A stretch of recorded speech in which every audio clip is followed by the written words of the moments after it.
This video was recorded live before a canned studio audience.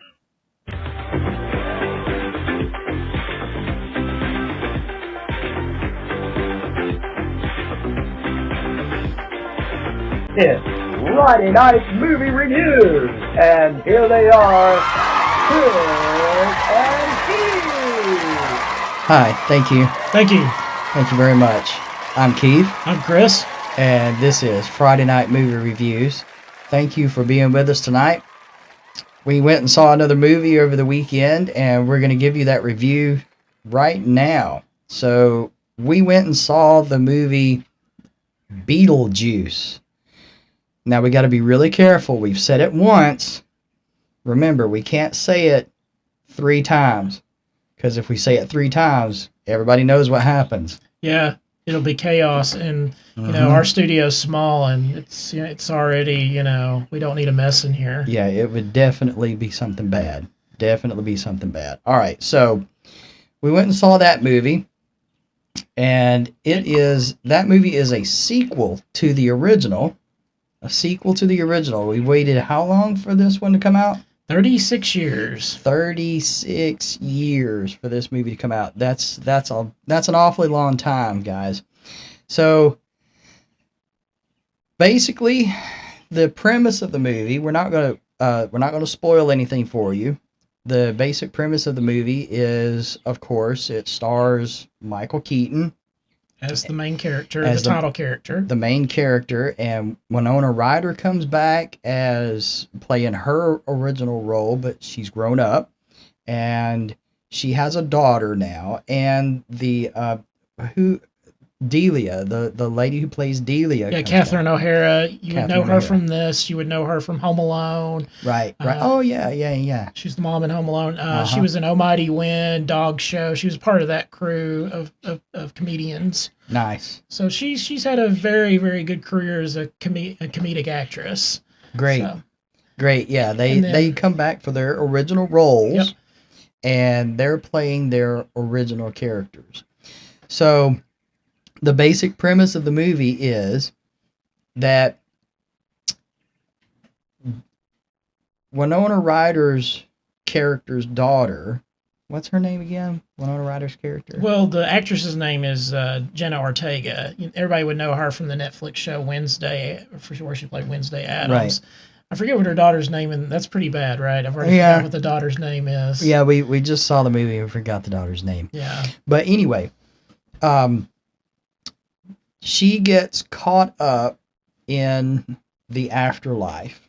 Yep. And they have to go and rescue her.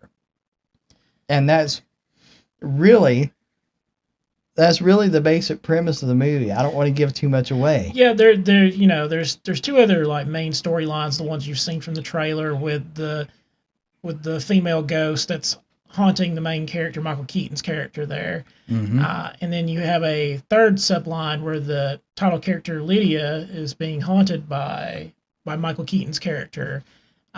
She's just never been able to get over it, and she's always kind of felt his presence throughout the years. But as soon as the movie starts, it's like it increases, especially when she goes back home, because we can say that from the trailer, her father died. Mm. And that's kind of what has been the catalyst for the start of this movie. Now, of course, the elephant in the room is they did that to get rid of the actor that played Lydia's father for reasons you can look up on Google that we're not going to mention here, played by Jeffrey Jones. His character is technically in the movie, but it's not him, thoa, obviously. They come up with a creative way to do it, and it's really it just fits so well with the whole rest of the movie.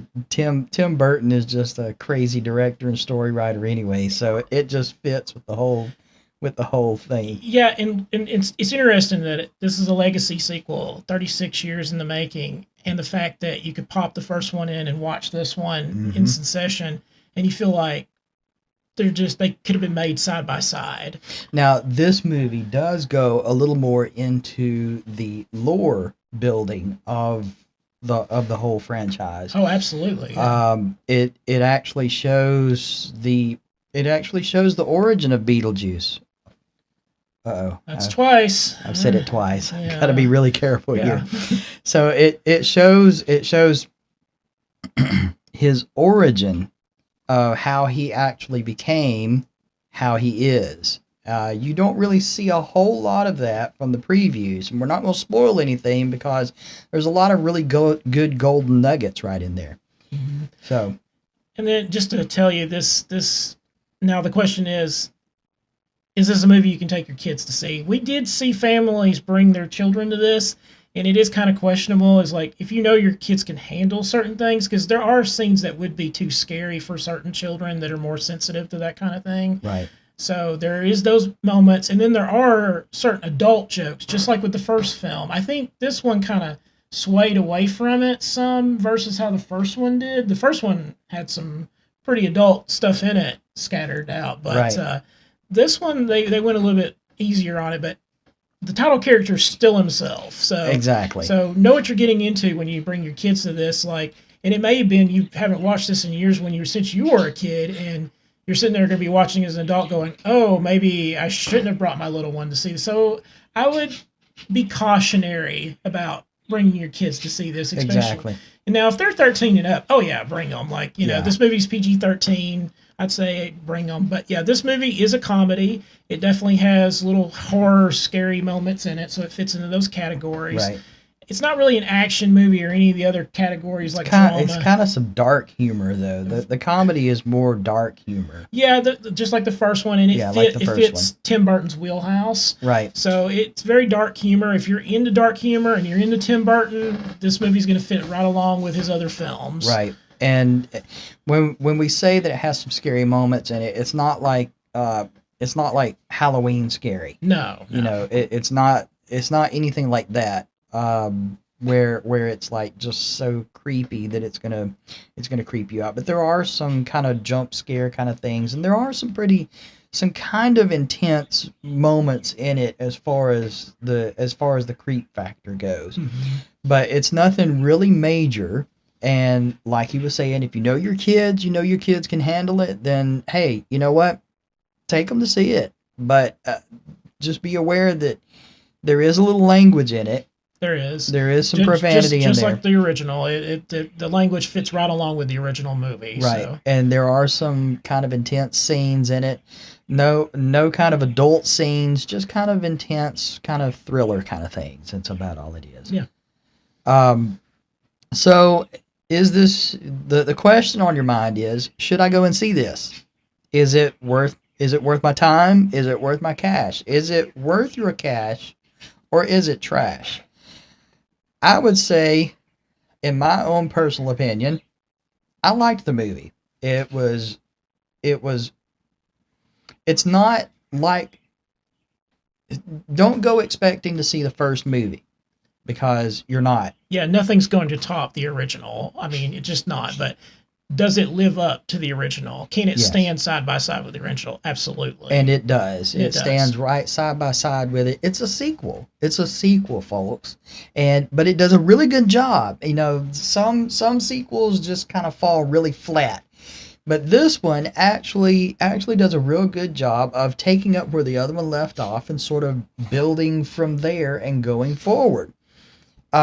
So I enjoyed it. I did too. I enjoyed it. It didn't really play a whole lot on like the fan service nostalgia kind of stuff. I mean, there were hints of it there, but there wasn't. You're not sitting there going, "Oh, he said the thing," or "She said the thing." Like there's none of that in this movie. Where Alien Romulus kind of fell into that category, from one of our previous reviews. Right.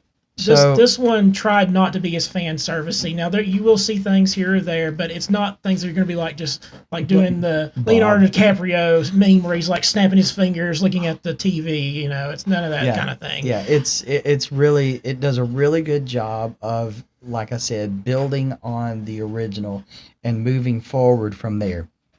So I enjoyed the movie. I liked it. What did you think? I enjoyed it. I really liked it.